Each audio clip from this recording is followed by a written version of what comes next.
Beautiful people, how y'all feeling tonight? Once again, you're tuned into another episode of Conversations with Coach La. It's your favorite around the way therapist. How y'all feeling? It has been definitely a doozy tonight, but I'm excited. It's a beautiful day in the neighborhood. It's a little cold, a little breezy out here, but we are here and we are doing what we need to do. Hopefully everything. I have a whole bunch of stuff going on.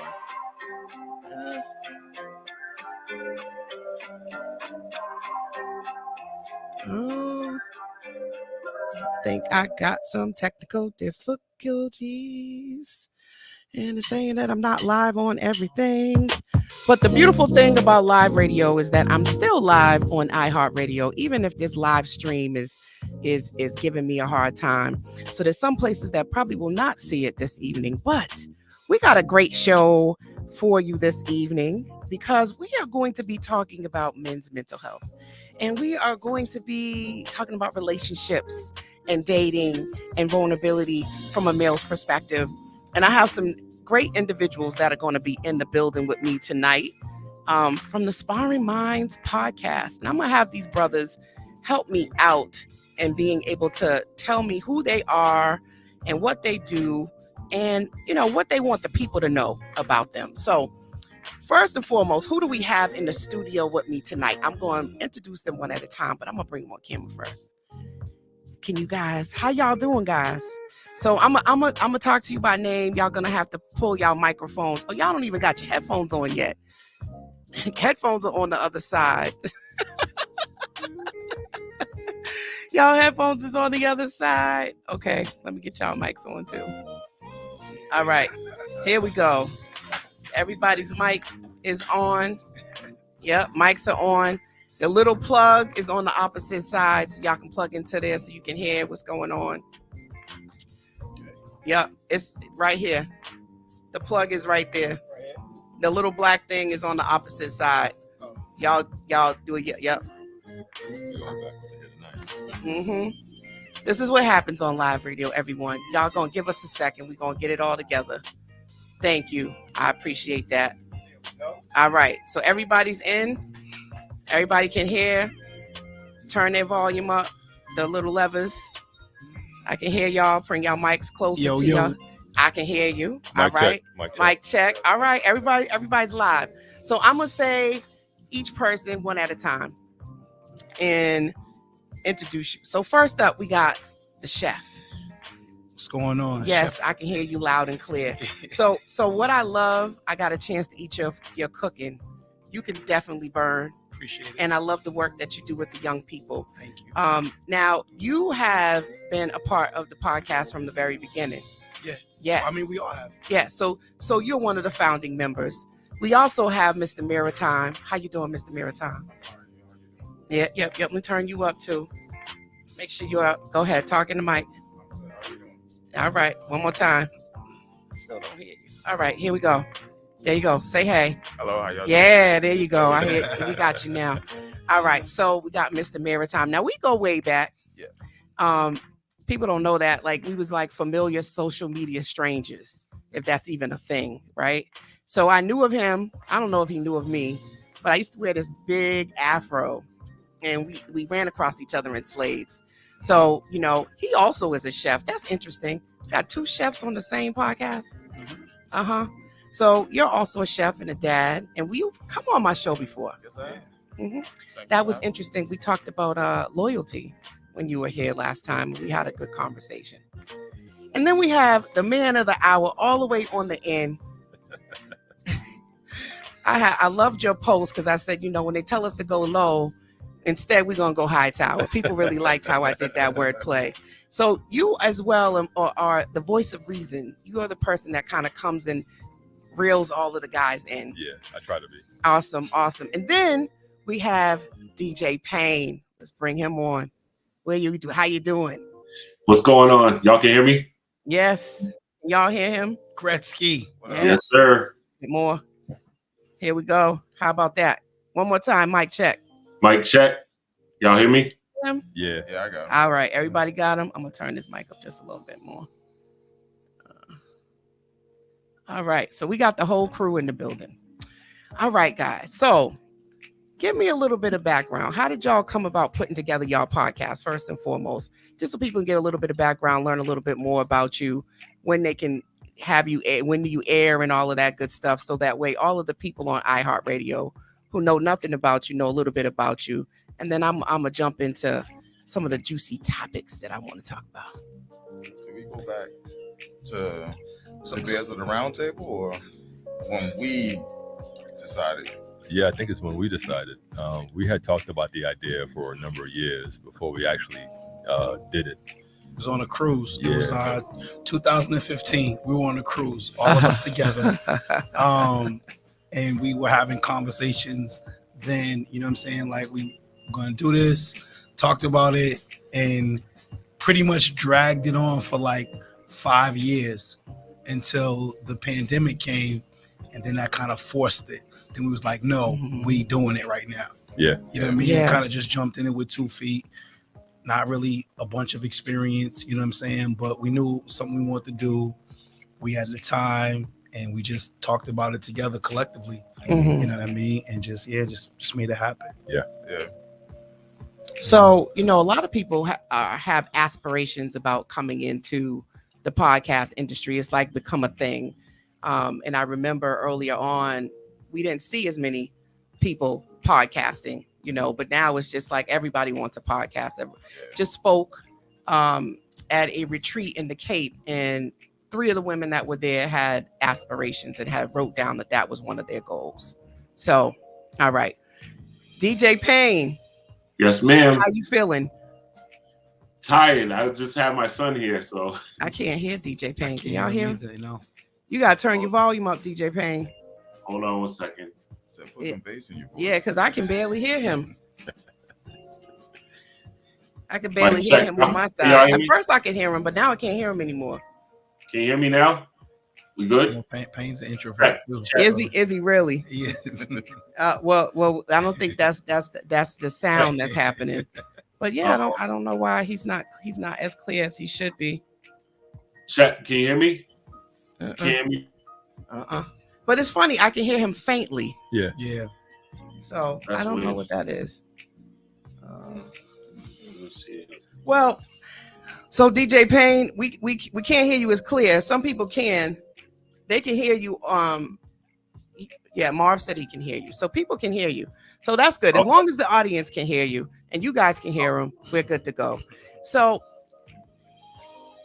tell me a little bit about like how you guys go about coming up with your topics and how do you manage all of the different personalities? Because I've watched the show a few times. Managing, I don't know who manages the personalities. I don't know. Like we're 5 completely different people. Completely different. Yeah. You know what I'm saying? And I think that's what makes it work so well, because we all come from different perspectives and we just try to mesh it in together for one common goal for the team. You know what I mean? If it's tough. Like, you know what I mean? Like some ideas don't always make it to the table. Some topics don't always make it to the table.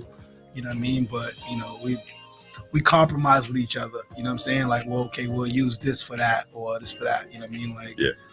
And then believe me, there's a lot of button heads too. A lot of button heads. Because again, you know, we got people that like to go rogue sometimes, man, and everything. And sometimes it's gotta be like, it's just little being little, you know what I mean? It's always a good intent. You know what I mean? His intentions are always good. Yeah. So that's never the question. It's just, he's just like, you know what? I'm not waiting for you dudes, man. Fuck that. Excuse my language. Oh, forget that. Like, Sorry about that. iHeartRadio. Forget that. You know. So when I want to go, I just want to go. Yeah. So what I wanted, why I brought you guys on, one of the things that I have found interesting is the way men and women think, right? So one of the things I got accused of earlier on before I got to season 6 is that all I had was a bunch of women. And I feel like now I've gone completely the opposite direction and I've had a whole bunch of men.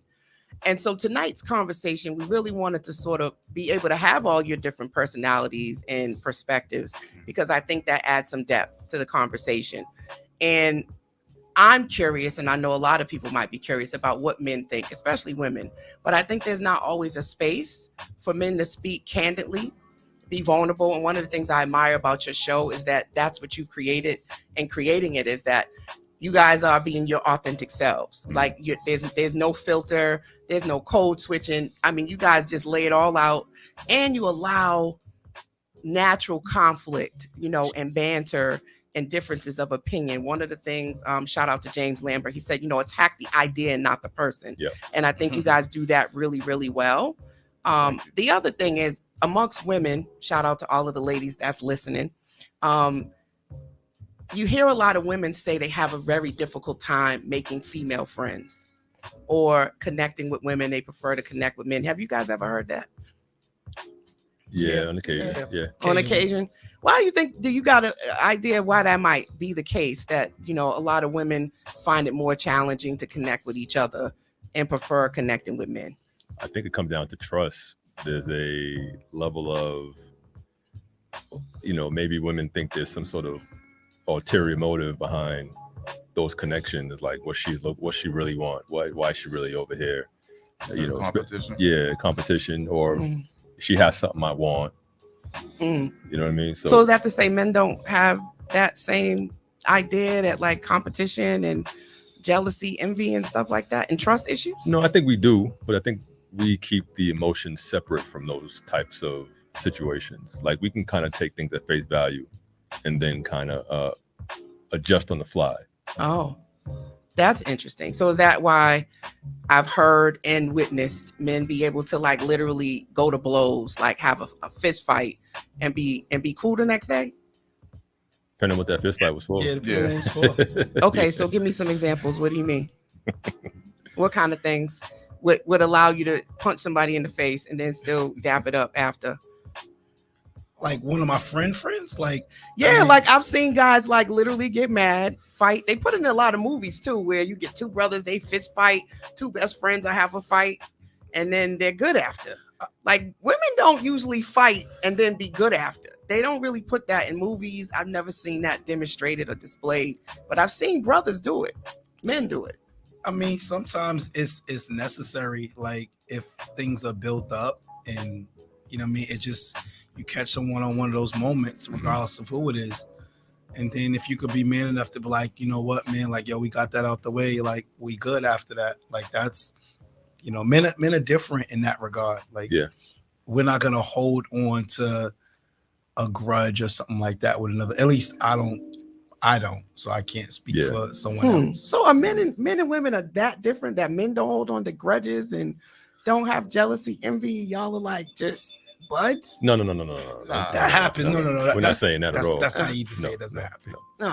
We both do it. I think the percentages of women tend to be a little higher than the percentages of men that hold those types of feelings in those situations. So I've heard, men are not that emotional. Females are so emotional.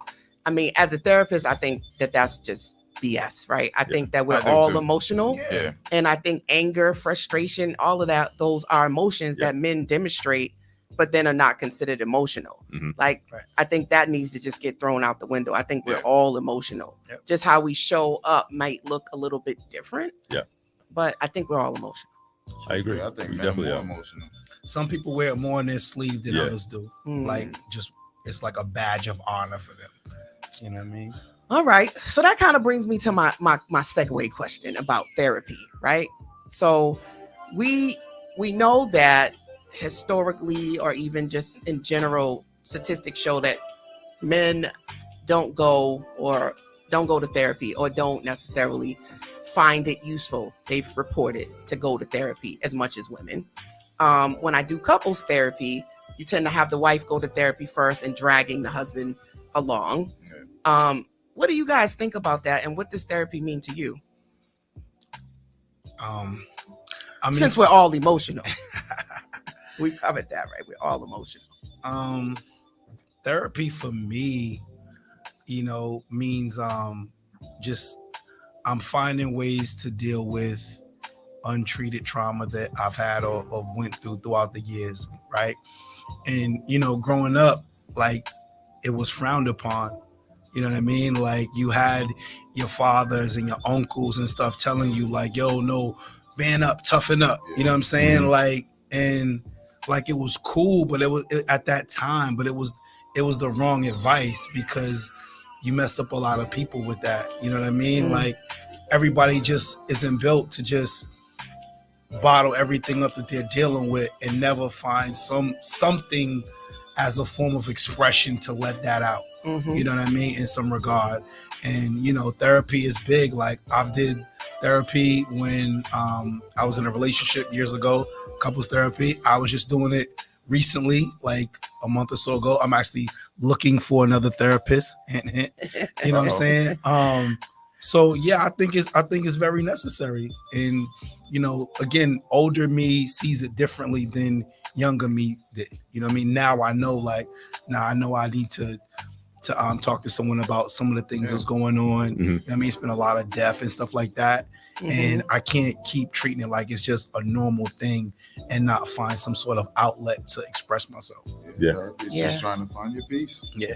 That's it. Yeah. Sam, pull the mic a little bit closer when you're talking there. So you say therapy is finding your peace, and it's definitely being able to have an outlet to talk to somebody. What about you, Hightower? What does it mean to you? It's funny you asked, because I would have had a different response maybe a few years ago, where I was maybe not against it, but maybe not so quick to get involved with it. I've since kind of let that wall down and have gotten fully immersed in what therapy can do for me, and that's kind of where I began to lower that wall and be more engaged in what that looks like. Yeah. I feel like, do you think as you've gotten older that you guys are embracing the idea of therapy more as you matured and gotten wiser? Definitely. Yeah. No question. Yeah. What do you think the trigger was to change your mind? For me, it was I was losing more and more people that I confided in over the years. Like, as I was coming up, I had my right hand that I can just say, tell any and everything about. And over the years, that relationship kind of went south. Now you got to kind of start that over again. And now and now it's to a point where I'm not worried about that so much. I have a person. I know I'm gonna speak to this person on a consistent basis. There's no judgment. There's no whatever. It's really just a listening ear with sound advice on a response. Right. So you losing confidants. Yeah. Do you think it was because of you that you lost these people, or because of them? It's never because of me. Right answer, right? It's never me. Why would it be me? Oh man, shout out to everybody that's tuned in from Facebook and iHeartRadio. You guys are tuned into the Urban Heat right here in Boston, Massachusetts. We're in Hyde Park, and we're radio with a purpose. And this is Coach La, your favorite around the way therapist. We're talking to the fellas from the Sparring Minds podcast. So therapy means a little bit, it's almost, you got a lot of similarities in it. And, I know Charles was going to come on. Shout out to Charles. I know Capo. he couldn't get on tonight, but he didn't actually believe in it and didn't want to, he was like, yeah, nah, it's not for me. Did he share any of his other opinions about it? Yeah, we just had a live the other day that he got on, and he spoke to it a little bit. I was hoping he was going to be here so he could speak a little more to it tonight. But I think he said I don't know if he changed his tune a little bit, but it seemed like he's warming up. He's warming up. He's borderline. He's warming up he's to warming it. up. I think he's a little closer to it, not going, but just the idea of it, right? More than he was before. Yeah. Well, that's good to hear. No, That's definitely good to hear. What about you, Payne? What's therapy mean to you? Can you hear me? You can hear me now? Okay, cool. For me, therapy is basically just dealing with stuff in the now, because I was one of those people that would try to pack 10 tons of emotion into a 2-ton warehouse. So I would just build up, build up, build up, and then explode. So for me, therapy is dealing with stuff here and now, so that it doesn't become trauma later. Yeah. Thank you for sharing that. I think, I have found that when I work with males, they are very goal oriented, right? So they come in, it's like, listen, I want to have better communication with my wife. I'm trying not to strangle people at work. Mm-hmm. I'm trying to make sure that I get these goals done and hold myself accountable. Can you help me with that? Okay, good. I'm better. Bye. The women stay longer, and it's like, well, I like you. You're like my friend now, and you're my girlfriend, and I don't want to let you go. Wait a minute. You want to discharge me? Why? Yeah. The men, not so much. They definitely are just like, you know what? I know where to find you if I need you again. What do y'all think about that? Y'all think that that's pretty typical? I tried to. I mean, well, I can't speak for every man, but like I think in my case, I'd stopped years ago because the therapist that I was going to at the time she transferred out to somewhere else. Mm-hmm. And I had like laid out so much in those sessions that it was gonna be tough for me to just bottle all that up and then just go to another person like that. It kind of scarred me for a little bit. I was like, man, you got abandonment issues. I don't want to open up again to someone, and it's like, yo, like, you know what I mean? So it took me a while to get back to that point. Yeah. So, what I've found is that most people later in life go because our parents wasn't sending us to therapy. Have you seen that amongst the people because I don't want to generalize us, because some people that I've met have had parents that brought them to therapy when they were young. Nah, I wasn't seeing that when I was younger. Definitely, I would say it's been more of a thing with age. You know what I mean? Getting older and just, wanting to just, again, find an outlet. You know what I mean? Yeah. Did you hear about therapy in your household? In terms of like, I know when I was coming up, my mother was like, you don't need no therapist. I can tell you what's wrong with you. Coming up in the household, nah, therapy was like shunned on. Like, you had a problem. Something was wrong with you. So, nah. So we didn't really see it much. So I got intrigued by therapy. One thing was watching a show called The Sopranos. You know what I mean? Tony Soprano. This guy was a super mob boss, like in control of New Jersey, everything. But he had a therapist that he went to like once a week or so. This was a stone cold gangster.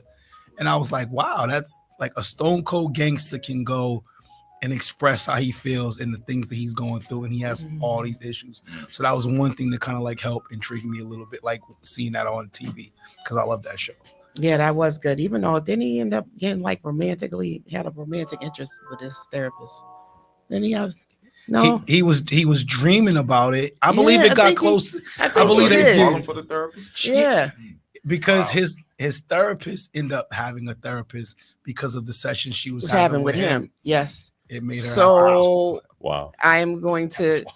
I've said this before, but I have a therapist, and I think a therapist needs to have a therapist for precisely that reason. We gotta have some place. We can't talk about our clients, right? So we almost need our own attorney client privilege to like be able to discuss how certain clients impact us or affect us. I mean, I have great coping skills, but some of the stuff that you listen to is intense in therapy. So yeah, that's cool. That's actually a nice way that TV, I guess, mirrored some things. Another movie I saw was Good Will Hunting. I think that was another good one that showed the dynamics between a client and a therapist. Yeah. So I'm curious, when you guys thought about coming on tonight's show and I asked you about what therapy meant to you, because you get that question up front, what were your feelings and emotions towards that question? I mean, I was ready for it. Yeah, I was ready for it. It was no issue. Yeah, I was ready. It was no problem at all. Yeah, you guys are very seasoned people in terms of you giving very politically correct answers, right? Like you was ready for the question. I said, what did you feel about the question? What was your emotions about the question? You want go ahead, bro. I didn't. I mean, I felt like it was a good conversation to have. Yeah. That you know what I mean? Just in total transparency, I felt like it was a good thing to have, and I'm here with my brothers having it. Yeah, You know especially what I mean? coming from us, because I feel like it's still some sort of a stigma against it. And I Yeah. think the more we talk about the benefits of it for us personally, the more folks will be willing to maybe take an interest Mhm. or be more curious to the benefits of it, because there definitely are benefits. Okay. So for all of the gentlemen out there that are maybe struggling and not choosing to go to therapy, the fellas are saying that it's something to at least consider. Mhm. Now, a lot of women encourage it, right? And shout out to Kurt Foston. He made a comment recently that men are horrible at having platonic relationships. And it got me to thinking about why that might be. And then offline, we were talking about conquest, right? And what you called it, Sam? I mean, Mr. Maritime, you called it the hit Oh, list, so you right? gonna put me out. Right. So yeah, we're gonna have a conversation about, what are Okay. some things that bring men to therapy often is their woman. Either the woman they want or the woman that they're with, or they're cheating, they're doing something that usually prompts them to finally be dragged into therapy. Or I'm sorry. Did you say the woman they want? the woman they want. Like they're in a relationship with? You mean? So they might be dating a woman, or Mhm. they want to become serious with her, or maybe they want to marry her, and she's giving them said, you really need to go work on some of your stuff, Mhm. All Snapple. I see that. Yeah. right? Okay, So yep, makes sense. the woman that they want Yeah. has made a comment, about some things Or that not. are concerning her. Yeah. Mhm. Relationships tend to be the mirror that often opens up the door for people to come to therapy, because you get to really know yourself once you decide to be with somebody else, right? Yep. So where I'm going with this is, so for those men that are not considering it, right, or they're like, nah, I'm good, I don't need to go to therapy, how do you think it could help them? So when we think about ego, the hit list, and women and women feeling as though, a lot of guys are not opening up and not vulnerable, not sharing their feelings and emotions, they're kind of shut off, and they send them to therapy so that they can get in touch with their emotions. That's what they hope. I think it can help a lot. Mhm. I went to therapy to help fix a relationship. So Thank you, DJ Payne. it wasn't she felt like I needed to work on something. It was a last resort for me, like, all right, I'm trying everything to make it work. And the way it can help you is it can help you figure out if it's worth saving or if it's worth moving forward and parting ways amicably instead of it becoming toxic and just bitter and bad. That's a great point. Yeah. Mhm. Yeah, I've seen that with a lot of marriages where they are on the fence and they need a mediator. They can't seem to have a conversation without it getting intense, heated, or what they call stonewalling each other, where it's a complete shutdown.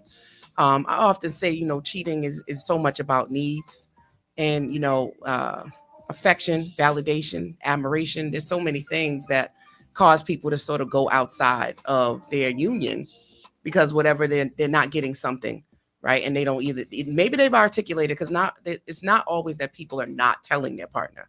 Sometimes the partner is out and out refusing to give the person what they need and Mhm. still wanting them to be in relationship because of the kids or whatever else. So they go and they step out on their relationship. So you guys said that was a tough one. What makes it tough? Well, to answer that question about, how can men benefit from it?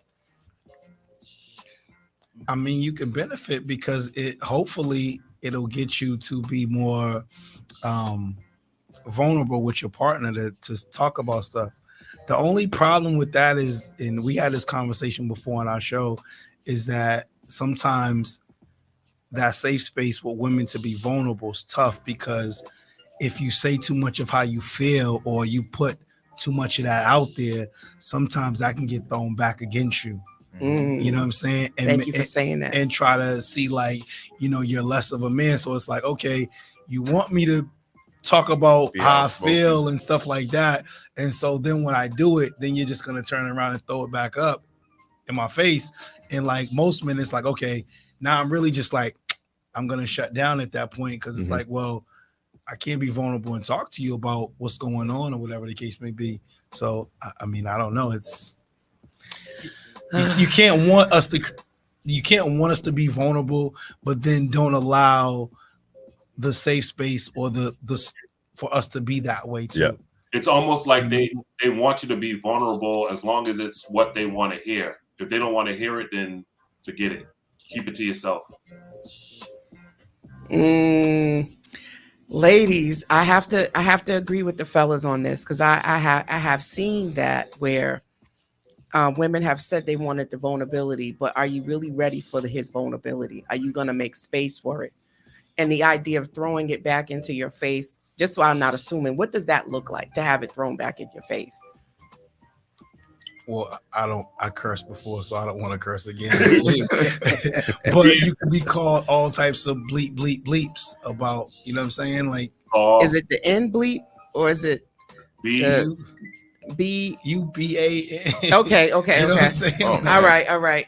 So it's interesting. I don't know if this clip's gonna play, but I'm gonna try to play it in a second. But I think that there's so much power in the tongue. So an older lady, she, mature woman had said, women have to be mindful of how we speak. Not that we can't share things that we are concerned about or what we don't like, but how we do it can be verbally abusive, right? Yeah. And for a lot of men, which this could be a trigger moment for people, because there's such a large degree of single parent households where women are the primary parent. Some women have tried to play or overcompensate the role of the dad. So the mom was hard, right? And how she spoke to her son and the things that she did. So he didn't get that vulnerability or that softness that usually moms would bring into the dynamic because she was trying to be both the mother and the father.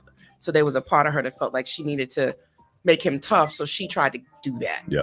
So I wonder often when this is happening, men have said their wives, their girlfriends, they accept it because it seems familiar, but it shuts them down and it makes them disconnect emotionally and sometimes even physically, intimately to their partners. What y'all think about that? Well, I mean, part of that's a cycle because if you have a young man being raised in a single parent home or single mother home, and she's taken that role of, both parents and toughening up her son to the point where he hasn't expressed or learned the balance of being vulnerable. Now this young man grows to an adult and still doesn't know what it looks or feels like to be vulnerable. So now he's just, it's a cycle. Right. Yeah. What you guys think? My sentiments is that. Yeah. I mean, it's triggering for a lot of guys when we start touching on mother wounds because we don't talk enough about that. We hear a lot about dads not doing what they're supposed to do, but a lot of times mothers have done some harm too, and not necessarily, they're not always called out for some of the harm that they do. It's not seen. It's like, especially here in Massachusetts, like you usually will always give custody to the mom. Yeah. And that dads are often not seen as the primary provider and or nurturer, I should say.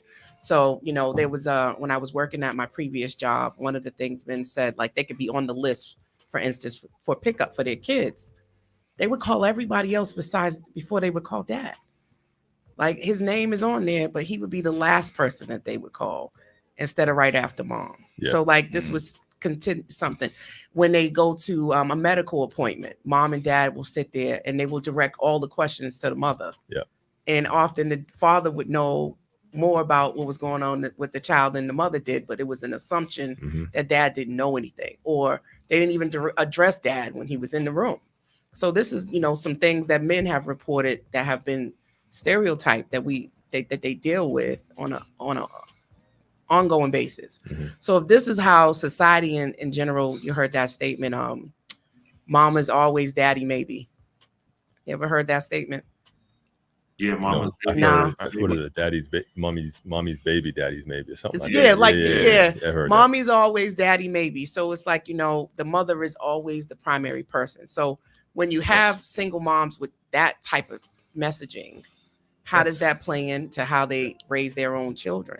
That's insane. Like, fathers are just looked at like we're second-class citizens, man. Like, second-class citizens. It happens. no love. Like, always it's say it. crazy. Like how far, like they've started making, and I know I'm going somewhere else, but they've started making Father's Day cards for moms, for single moms. Like, yeah, don't do that to me. That's crazy. Please don't say Happy Father's Day to me. That's crazy to me. Like, what? Like, people have gotten angry. I'm like, I've literally had to redirect people. Like, do not send me those messages.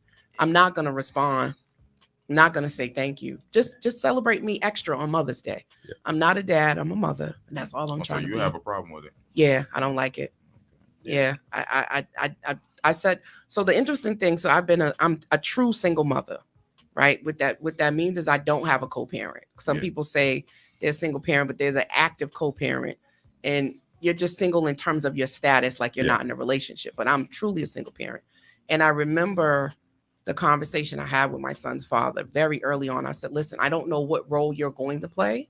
It's always open for you to play a role, but I'm only going to be the best mother that I can be. And it's going to be your responsibility to determine what kind of relationship and how you want your son to see you. It's not going to be on me to do that. Yeah. You need to do that.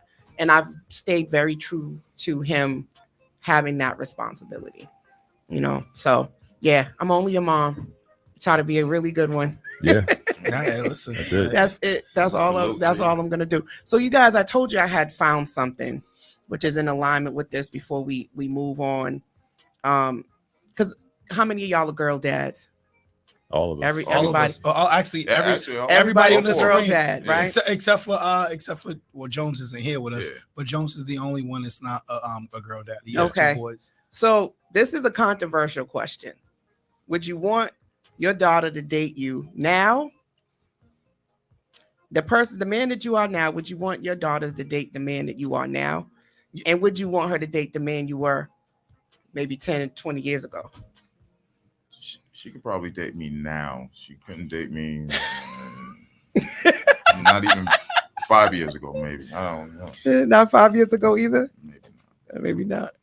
She could date me now. I mean, she's gonna come across a younger version of me at some point in her life. So I mean, I guess I could say she could date both versions. One might love her more, one might hurt her more. I don't know. It could be a little bit of both. My daughter could probably date. Well, she can easily date me then or me now. She'd have a better version of me now, but she might have some struggle with the younger me. But the younger me was still a gentleman, no matter what. Yeah. Oh yeah. You know what I mean? Yeah. Always. All right. I found that my male clients tend to also, when they have a daughter, that's a trigger to come to therapy. Yep. Because all of their stuff, now that they have a daughter, starts to hit them, and they get kind of concerned, or they get very overprotective of their daughters.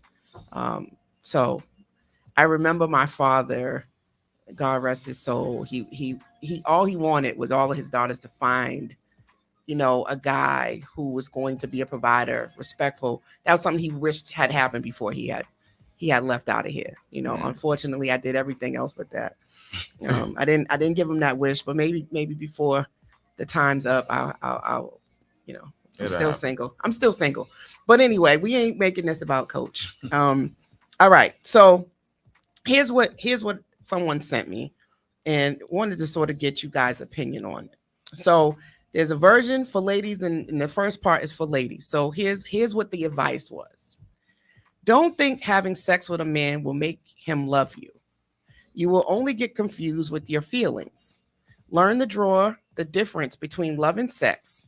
A man's emotion is not connected with sex, but yours is associated with your feelings. Men can have sex with many ladies without having feelings for any of them.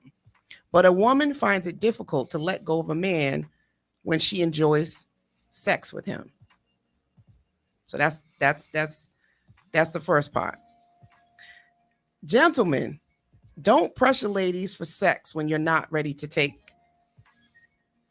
responsibility. Being a man is not about how many ladies you've slept with. It is more of how many ladies you've helped become better. Not by making them a mom by circumstances of abortion or delaying their progress in life, but by bringing out the best in them through their career, ambitions, and virtues in life. Mm-hmm. What y'all think about that? Is that solid advice, or y'all like, nah? I think it's solid. I think it's solid advice. Yeah, it's Yeah. solid. Yeah. What makes it solid? Karma. At the end of the day, I don't like karma. You know what I mean? You don't want to. the bad energy you put out is ultimately going to come back. So you want to, at the very least, keep it balanced to a degree. But yeah, you want to help those around you because, at the end of the day, that helps everybody. Yeah. Some people. What's interesting is, Mr. Maritime, you said you hate karma. Mhm. That karma falls under a cognitive distortion. If I do good in the world, then all good will come back to me. Well, there's a lot of people that do a lot of good in the world, and a lot of bad comes for them. So, like, how do you explain that? But we won't go there too hard. We won't go there too hard. Why else do you guys think that's solid advice? I mean, it's just truth because having sex with a man won't make, a woman having sex with a man won't make him love her more. Like that's just that's just bad. Like it's not realistic to think that will happen. You know what I mean?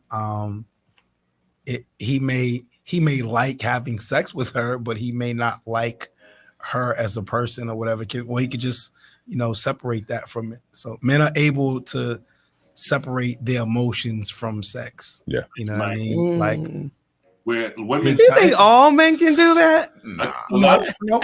No. So I mean, so I think that depends on like, okay, so what kind of guy were you? Were you a guy that did you have a problem getting girls or anything like that coming up? Because if you had a problem getting girls, you could be like overly thirsty and you're saying you're having sex with them, I love you, and like, what do you mean? You know what I'm saying? Like, okay, so if you had a problem getting women, then you don't know how to control yourself. Yeah, your emotions. Yeah.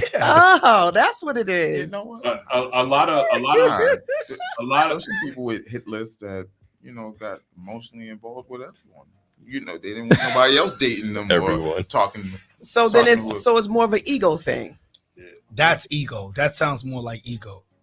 This is mine, right? These are all of my beautiful things on the shelf, and I want to take them off the shelf and play with them when I want to. Yeah.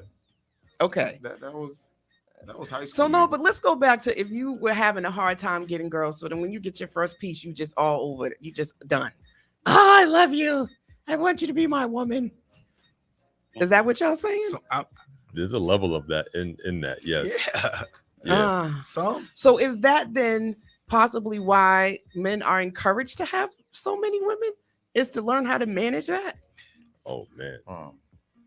No, that's all. Again, that's just more feeding your ego. Like I'm conquering. You know what I mean? Like, so let's say then you're a guy who is not conquesting all these different women, and you just have sex with one. Is he not going to be potentially going to get caught up and get in his feelings then? He could. To each his own. Yeah, he could. He could. So then most guys, the first time they have sex, they don't get caught up, is what you're saying. They can just right out the gate, men don't get attached. I didn't. I didn't. I can't speak for everybody. Yeah. Here, I think we all. I think I got it. I think I got attached too. Yeah. Thank you for telling the truth. Yeah. Right. Some guys get attached. No, some guys. So you might have just had sex with somebody you didn't really want. I won't delve into the information about how that happened. Yeah. You didn't have sex with somebody you really wanted. I won't do that. Yeah, that's probably what it was. Maybe so. So if you really like the girl, though, if I really liked her, and that's I feel like that's different. If you really like the person. So you think back to your earlier conquest, and you're saying you did not get attached. That's what you're saying, Chef. I'm talking about I'm going back to like breaking my virginity. That's what I'm talking about. Yeah, so you didn't the get very attached. first person. No, I did not get attached. Because it wasn't somebody you liked. Nope. You just got something to break your virginity. Nah, one of my old. It's okay. It's a safe space, right? Everybody. We're not gonna hold this against them. It's all good. I mean, again, I was a different man back then, so that's not who I am today. Yeah, I mean, and I think it goes to show that everyone's different. Yeah. And I think circumstances. But if it's a girl you've been courting and you've been actually really wanting to get, you really like her. Yeah. Do you think you're really not gonna get feelings? I definitely invested some time, man. It could okay, so but it could be whack though too. Like it could be whack. So if it's whack, and if it's whack, like right hand to God. I remember someone that in high school that I wanted like badly. And when it happened, it was trash. And I was like, damn, nigga, sorry. I said, damn, like I really wanted that. And it was trash. It wasn't what I was expecting it to be. She didn't get the goodie bag. You know what's so interesting? Yo. And what I read though, it said good, so I think, a lot of people's first time was not the best. And that goes for women too. However, most women, not everybody, it might have been a guy that was courting you for a long time. So you already had feelings before you did it. Right? So it might have been bad, but like now he's your boyfriend because that was part of the deal. At least when I was coming up, you had to be boyfriend and girlfriend first. So I've already agreed to be your girlfriend, and then it's not good. Like, what am I gonna do? Say I'm gonna break up with you now because it was trash? Y'all are all speechless. Maybe. Everybody's just shaking their head. For everybody that's listening, they're just shaking their head right now. They're just like, I don't even know what to say to that. So have any of you ever had a woman tell you were trash? Yeah. How did you handle it? It was tough to my ego. Yeah. You know what I mean? Yeah. Yep. So it makes me think about DJ Envy. I don't know if you saw that a couple years back. Him and his wife got interviewed and she admitted to faking with him for years. And how that sent him to therapy. And he went went to like he cheated too after that. Yeah. He needed an outlet. Yeah. He cheated too. He cheated. He needed an outlet. He went to therapy, but they ended up working through it. And her thing was she was just doing it because that's what she felt she was obligated to do. And she wasn't comfortable in her own sexuality and her own femininity to have that conversation about her needs sexually. And she had to mature. And I feel like that happens a lot when it's a younger relationship and you're still learning one another and you get together in high school and you've been together for decades. Like certain conversations just don't get had. Yeah. Okay. What y'all thinking? Y'all ain't throwing no questions at me. I'm doing good. Usually somebody tries to throw stuff back at me. So there was another thing that came up. So question. So if you're a man and you're going out with a woman and she has children, what do you think? Do you think that you should be responsible paying for her babysitter? Joe, I saw that question online. That was because we said we would talk about dating, right? That was wild. So dating, especially now, most of us have kids or been in previous relationships. So more than likely it's going to be a blended family and the divorce rates are so high. So the likelihood at this age, we're all in our 40s, that we're going to meet somebody without kids is probably slim to none. So what do y'all think about that? Do you think that that's a kind gesture? Should it be an obligation? Gesture, yes. Gesture. Yeah, kind gesture, yes. Obligation, no. Because I think that's the stage where you're trying to learn who this person is. And if you're only showing up financially to do so, that kind of puts a damper on those natural feelings. You know what I mean? Because it's like, okay, well, you're not the only one that needs to have A, B, and C Mm-hmm. in order to kind of be available to go out on these dates. Like as a man, I still need to be my best self, top to bottom. You know what I mean? I still gotta get my hair cut. I still gotta get a nice fit. Like there's no, Mm-hmm. you know what I mean? Yeah. I saw that and I said, it would be a kind gesture, but I don't think I've ever. That's a lie. I'm about to tell a whole lie. Uh-oh. No, I think about that. There was once a guy that I was like, listen, if you pay for my child care, I'll go out. Like child care, when my son was smaller, that wasn't cheap. If you really wanted to, Mhm. get somebody that knew what they was doing. So that could run you a couple hundred just to go out. Like I'm like, yeah, I'm not doing that. I got to get an outfit. I got to do all this, and I got to pay $100. Yeah, then you ain't seeing me. So if you want to pay for the child care, I'll come out. Some guys did it, some guys were nice. I didn't date much when my son was smaller though. Yeah, that's definitely more of a gesture. Yeah. Because as a man, if you're dating, is she the only one you're dating? Yeah, You know what I'm saying? Like, I feel for y'all. I feel for brothers. Is she the only person you're dating? If you're dating multiple people at one time, are you paying for multiple babysitters at one time? I feel that's spectacular. Yeah, I feel for brothers. When we talk about dating, and I know a lot of women are probably gonna push back on me on this, but if you're really out here in pursuit, you got to have a bankroll. The way the way things are set up, where you're supposed to be taking them out, doing dinner, flowers, movies, like all of that stuff adds up. And if you're dating a couple people, yes, your pockets is gonna get if you're taking them to the Cheesecake Factory.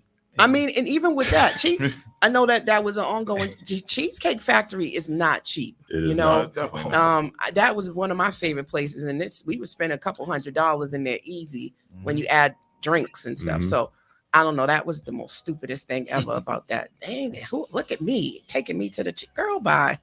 But I feel like there's one of the reasons why I really want to focus on talking to men is because of my dad. Mm-hmm. You guys may know I'm always talking about my father. I came from a 2-parent household. My father always worked 2 jobs, and there was a lot of stress to be a man, and to figure it out. And there's like no book. Everybody's just trying to do the best that they can, and often our original modeled messages weren't always the best. So I feel like I wanted to start bringing on more men, for people to have models of different type of men than what we see being promoted in mainstream media about what a black man looks like and what they talk about. I think black men are awesome. I think they have depth. I think they are conversationalists, they're providers, they're loving, they're good fathers, they're givers, they serve the community. There's so much of that, and we don't see enough of that. What we see is the narrative about the violence and absentee dads and all of that. So I really want to keep bringing on more guys like you, right, that are having conversations that matter. So that brings me to the bet on self moments, right? And my dad always told me to bet on myself. That's become my mantra. Constantly telling people to bet on themselves. That has become now I'm the bet on self coach. And people are like, hey, I know you bet on self, lady. So which is kind of cool, Dope. So your bet on self moments, like things that you guys in your life where you've said, you know what, if not now, then when? If not me, then who? And you stepped out and just really taking control over your narrative. Do you guys have anything like that you want to share with the listeners that can be very encouraging to some other men that might be listening? I don't care. I'll go. So for me, I probably had. Was you gonna go? My fault, brother. Go ahead. 2 moments in particular that I could think of. Right. So I probably say like the end of 2019. I was working 2 jobs. I was working at BU in the daytime and BU in the nighttime. And I was chefing up too. And so sometimes I would have to, call out to work or say I'm going to be running late because I was doing catering jobs and had to drop stuff off before I went to my second job. And then towards the end of that year, December, going into 2020, I just was like, you know what? I had a conversation with a good friend of mine and I was like, you know what? I'm just going to quit this second job and put more of my time and energy into chefing and all that type of stuff. And it ended up being a good Great. idea Yeah. because I had a good year 2020. Even with the pandemic happening, I was still, getting a lot of business, doing private dinners and things like that for people. So it really picked up like once I was able to give more of my time to that versus working two jobs and trying to do that. It was just becoming too much. And I would say probably like a year or so ago when I was working for the school system. I didn't like the job, and then I end up making a moment where I quit my job and like again started being an entrepreneur for myself, and doing my after school program, working with kids. I started something called Kitchen Creators, and then it ended up leading into me getting a chance to go to the Vineyard last year for a month for the Obama Foundation. That was big. And my brother's Keeper Boston. So shout out to my brother Frank Farrow because he put me on to that with very to little experience as far as the mentoring, but like I was good rapport with talking to young people and stuff like that. So it kind of just clicked in, let me know like, okay, he's asking me to do this. I don't have any experience, but I know it's a moment that it's like, okay, I should really do this and take it on. And it was a great experience. Yeah. Thank you for sharing that. I No think problem. And he that's was real- huge. being real Congratulations. modest. Thank you. Huh? He was being real modest because he got billboards outside, Yeah. pictures on it and everything. Yeah, I seen you on the billboard. You a big deal. Yeah, yeah. He definitely has been able to take what he's doing to the next level. And I think often we don't look at, or people talked about cooks, but I love that you're like, I'm not a cook, I'm a chef. And I think that Big just difference. takes it to a different element in terms of kids, especially children, looking at, wait a minute, I can be a chef. What's that?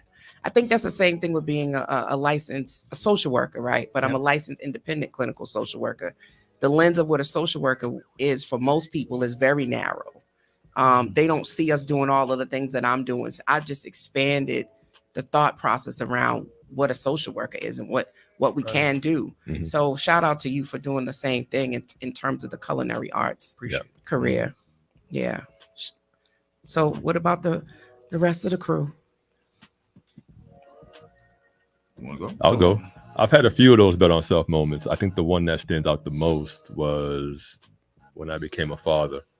Because at that point in my life, I was still trying to figure out, maybe not necessarily my purpose, but it was a moment where it was like, all right, and whatever you was doing before, you need to do less of it, because now you're not doing it for yourself. Yeah. You're doing it for this little girl. So that kind of put me on the path of becoming a better man. And with that, being better to my lady, even though it's been tumultuous because of some of the past things I've been dealing with, but that put me on the path to become better in all aspects of, adulthood, manhood, husband, father, that type of thing. So everything kind of fell into place once I put my foot in the right direction on kind of being a better person. Yeah. All right. Thank you. I appreciate that too, Hightower. So we're going to go over just a little bit, but we got to make sure we give a minute for the legal, the things that pay the bills and all of that. So I usually end at the top of the hour, but we got permission to go a little bit longer, which is good. So we're going to let this play. We are the Urban Heat. Expect the unexpected. Unorthodox radio from Boston and beyond. Heat981fm.com and iHeartStation. All right. So we're going to wrap this up with the bet on self moment. So Hightower, thank you for sharing. Once again, you guys are still listening to Conversations with Coach Live right here on the Urban Heat, live on iHeartRadio. So, Mr. Mirror Time, you up next. Bet on self. I think it's me trying to figure out my next steps, what I want to do next. Right now, I'm just really trying to focus, is this podcast what it's going to be? I'm thinking about going to school, trying to figure out what I can do behind the scenes, to help out with the podcast. Even my work at the Freddie McNeil, I want that to be a big community thing, where everybody can come down and watch some games, you know, vendors, you know, I'm just trying to, I don't know, trying to figure some things out. I'm still betting on myself. Just trying to figure out some things right now, though. You know what I love is that everybody that spoke so far is connected to serving and giving back in some shape, fashion, or form. But I want to make sure we get Payne in here too. What about you, Payne? My bet on self moment was home ownership, because it was just me. Like, I didn't have a partner to help me or anything like that. And then I went to the first time home buyers class, and due to my job, I didn't qualify for any of the stuff. So I had to do it all myself. So I literally was betting on myself to be able to do this. So shout out to you, home ownership. That's a big bet on that's self. a big, that's a big Definitely. one. And I think for a lot of us that have jumped out and done it differently than what I thought I would. I mean, I thought I would have a partner when I bought my house too. So I know what you mean by that, of just making a decision. Like, again, if not now, then when? And if not, who then? Who's gonna do it, right? So, like, do you wait? You know, for those of us that was the desire, do you wait until you get the partner, or do you get the house?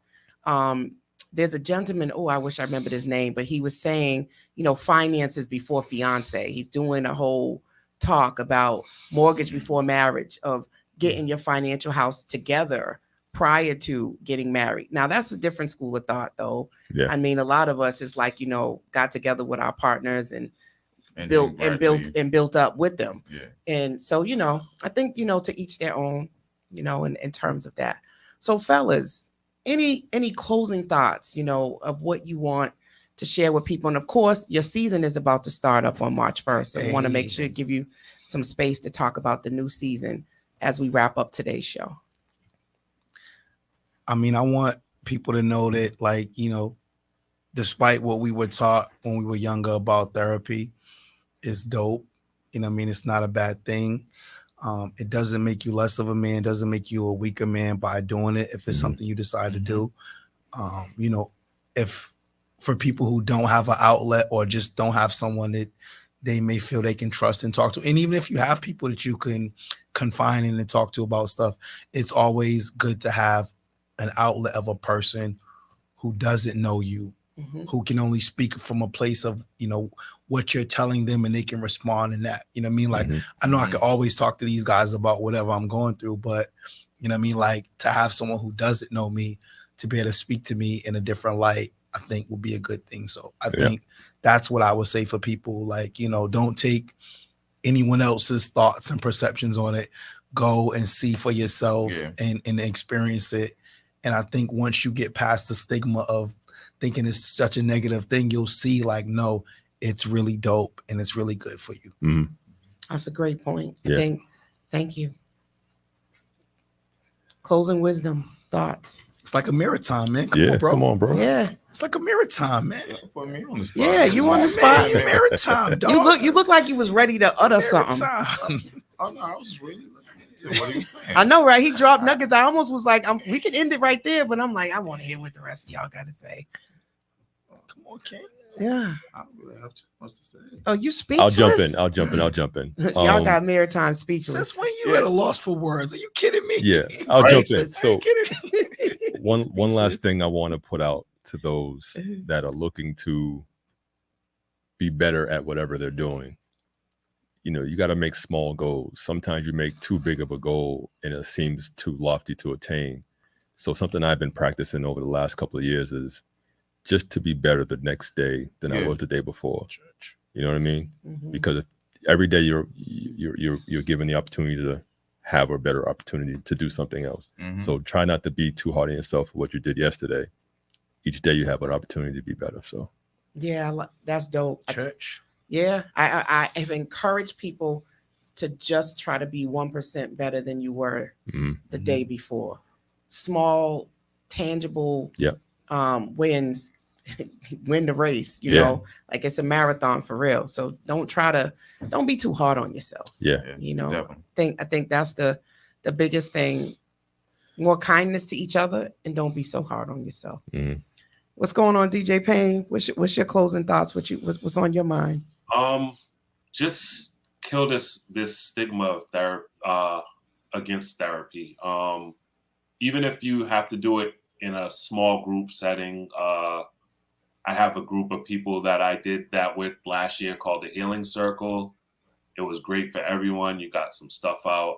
I've taken a break from it for a couple months because I had some stuff going on, and I like to step away and handle stuff myself before bringing it to people. But it doesn't have to be formal therapy. It can be group therapy. It can be a game night where you're just talking to the fellas, like getting some stuff off your chest, but do not hold it in. It just wears on you. So yeah, I think your podcast is a form of therapy. I think, one of the things is there's 6 categories of self-care, and one of them is social. And I think most of us need community, right? We need a place that we can belong and that we can feel heard, accepted, validated.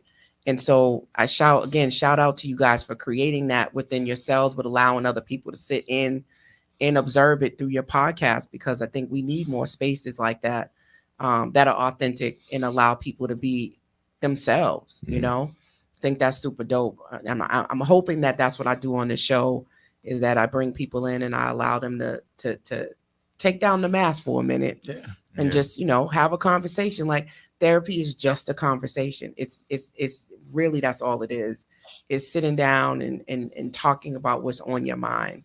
And what I know is that that's the closest way to feel love, is to be heard. To have somebody listen to you is 90% of my job is just listening more than anything else. So that's super dope. Any what's going on with the show? Come on, tell people about when that's going down. We'll be back Friday, March 1st. March 1st. Yeah. Until then, you can find us on, Facebook, Instagram, YouTube, at the Sparring Minds. Yeah, we're doing the Wednesday night lives to kind of get the conversations going before we come back in March. But yeah, just, if you're on Instagram, check us out there, the Sparring Minds. Check us out Wednesday nights at 7. We'll just have casual, organic conversations with, amongst ourselves and the audience. And yeah, we like to have a good time. Yeah, definitely like to have a good time. Yes, they do. They censored themselves from me. So when you go on their show, they're very censored, but you will get all of the R-rated conversation on their podcast. So you got to definitely tune into that. Shout out again to everybody who tuned in from Facebook and iHeartRadio and YouTube and all of the great spaces that we use on social media. Continue to have dope conversations. Thank you, fellas, for coming through and sitting on the virtual couch with me. And until next time, everybody, have a great week. And you know what to do. Bet on yourself. That's right. Yes. See y'all next week. You need that on the t-shirt, man. Oh, I need some merch. Y'all got to put me down with y'all people. I need a bet on self hat, shirt. I need all of that. We'll get it done. We'll get it done. We'll have some merch soon. I got an intro song now. Now it's time for the merch. All right, you guys. Everybody have a great evening. Thank you, DJ Plain, for tuning in from your beautiful house. Thank you.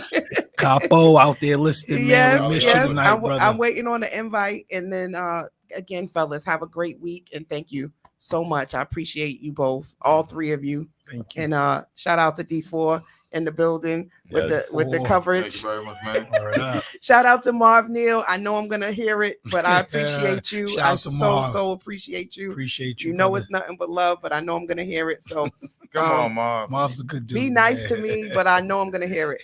So anyway, good night, everybody. All right, y'all. Until next time. Later. Y'all ready? TSMP.